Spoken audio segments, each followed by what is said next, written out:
Siapa yang tak suka liburan, menjelajahi tempat baru, bertemu budaya baru, dan menemukan petualangan yang lebih menyenangkan daripada hidup monoton? Namun, tahukah kamu bagaimana awal mula kita bisa menikmati perjalanan dengan mudah? Semuanya berawal dari lahirnya travel agent. Sebelum kita masuk ke sejarah lahirnya istilah travel agent, kita harus tahu terlebih dahulu tentang apa itu travel agent. Travel agent atau agen perjalanan wisata adalah perusahaan atau perseroan yang bergerak pada bidang jasa perjalanan wisata dan termasuk kelengkapan perjalanannya.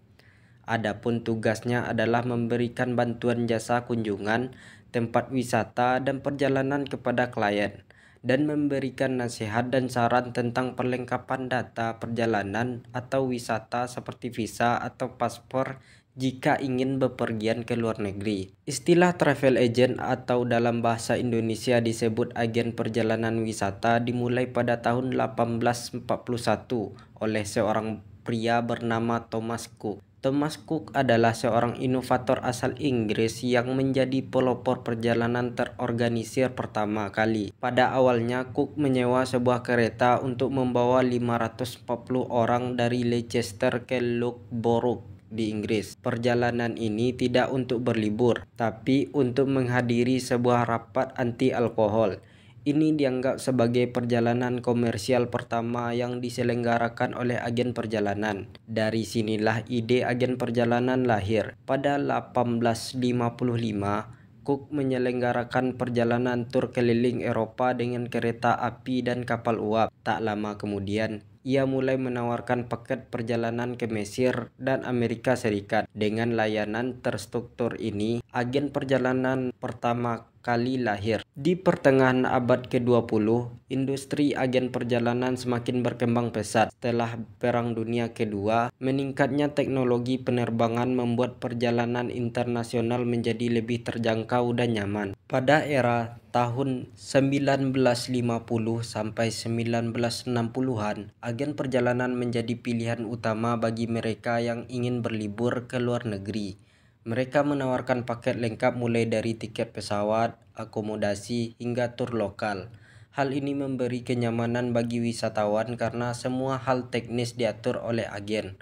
Pada era inilah agen perjalanan mencapai puncak popularitasnya. Namun, seiring berjalannya waktu, perkembangan teknologi kembali mengubah industri perjalanan dan lahirnya internet pada tahun 1990-an membawa dampak dan perubahan besar terhadap bisnis di bidang jasa dan perjalanan wisata. Situs pemesanan online seperti Expedia dan Booking.com muncul, memberikan kebebasan bagi wisatawan untuk mengatur perjalanan mereka sendiri tanpa harus menggunakan jasa agen perjalanan. Meskipun begitu, travel agen tradisional tetap ada dan mulai beradaptasi. Banyak agen perjalanan yang beralih ke layanan digital dan menawarkan layanan yang lebih personal, seperti tur spesifik, layanan concierge, dan paket perjalanan eksklusif yang sulit ditemukan di internet. Di era modern, agen perjalanan menghadapi tantangan sekaligus peluang baru.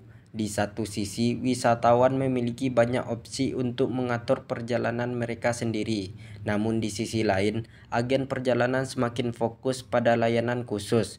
Dari perjalanan mewah hingga petualangan ekstrim, agen perjalanan kini melayani niche market yang membutuhkan lebih dari sekedar pemesanan tiket. Selain itu, agen perjalanan juga memanfaatkan teknologi seperti aplikasi mobile dan kecerdasan buatan untuk memberikan pengalaman yang lebih personal. Mereka juga lebih fleksibel dalam menawarkan opsi perjalanan berdasarkan preferensi dan kebutuhan unik klien. Masa depan agen perjalanan masih terus berkembang dengan kemajuan teknologi seperti virtual reality dan augmented reality. Wisatawan bisa menjelajahi destinasi wisata secara virtual sebelum benar-benar melakukan perjalanan. Kemungkinan besar agen perjalanan akan tetap ada, namun dengan peran yang lebih strategis. Mereka akan menjadi konsultan perjalanan yang membantu wisatawan memilih pengalaman terbaik di tengah berbagai opsi yang ada. Kecerdasan buatan mungkin akan mengambil alih tugas-tugas administratif, tetapi sentuhan manusia dalam merancang pengalaman unik akan tetap menjadi kekuatan utama agen perjalanan. Jadi, meskipun dunia berubah dan teknologi terus berkembang, agen perjalanan tetap menjadi bagian penting dari industri wisata.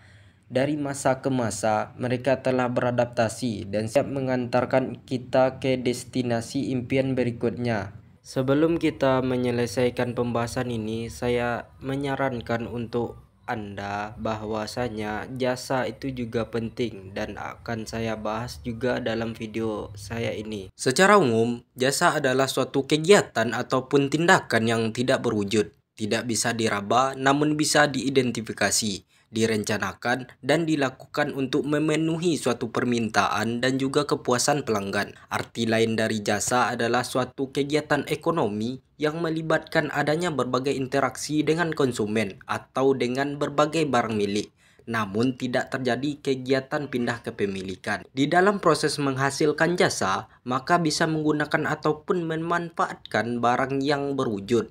Walaupun dalam menghasilkan jasa memerlukan barang berwujud, namun tidak akan terjadi pemindahan hak milik atas suatu barang tersebut. Pengertian jasa menurut para ahli adalah yang pertama dari Norman. Norman berkata, jasa terdiri dari tindakan dan interaksi yang merupakan kontak sosial. Jasa lebih dan sekedar hasil sesuatu yang terhalang, dan jasa merupakan interaksi sosial antara produsen dan konsumen. Menurut Kotler dan Keller, jasa adalah setiap tindakan atau unjuk kerja performance yang ditawarkan oleh satu pihak ke pihak lain yang bersifat intangible dan tidak menyebabkan perpindahan kepemilikan apapun.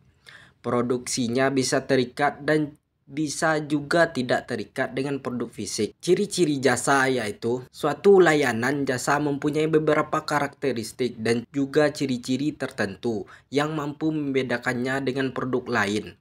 Adrian Paine menjelaskan bahwa ada 4 jenis karakteristik dan ciri-ciri jasa, yaitu yang pertama, tidak memiliki wujud, intangibility. Ciri jasa yang paling pertama adalah tidak memiliki wujud atau bentuk, intangible. Artinya, produk yang berbentuk jasa pada dasarnya sifatnya adalah abstrak karena tidak bisa dilihat dan dirasakan ataupun disentuh, sama seperti halnya pada suatu barang fisik. Yang kedua, berubah-ubah, variability. Jasa adalah suatu unjuk kerja yang sifatnya heterogenitas. Selain itu, jasa juga sangat mudah berubah, tergantung pada kapan, di mana, dan pada siapa jasa itu dikerjakan. Untuk itu, tidak ada hasil jasa yang sama, walaupun dilakukan oleh satu orang yang sama. Yang ketiga, tidak dapat dipisahkan, inseparability. Biasanya produk dengan bentuk jasa bisa dihasilkan dan dirasakan pada waktu yang bersamaan dengan adanya partisipasi dari konsumen pada prosesnya. Artinya, konsumen harus ada pada tempat jasa yang diminta dan juga melihat ataupun ambil bagian dari kegiatan jasa tersebut. Yang keempat, mudah lenyap, perishability. Produk jasa tidak akan bisa dijual, kembali, disimpan, ataupun dikembalikan pada produsen jasa yang mana ada orang yang membelinya. Sehingga jasa adalah suatu produk yang lebih mudah lenyap dan tidak akan bertahan lama. Jadi, sudah siapkah kamu merencanakan perjalananmu?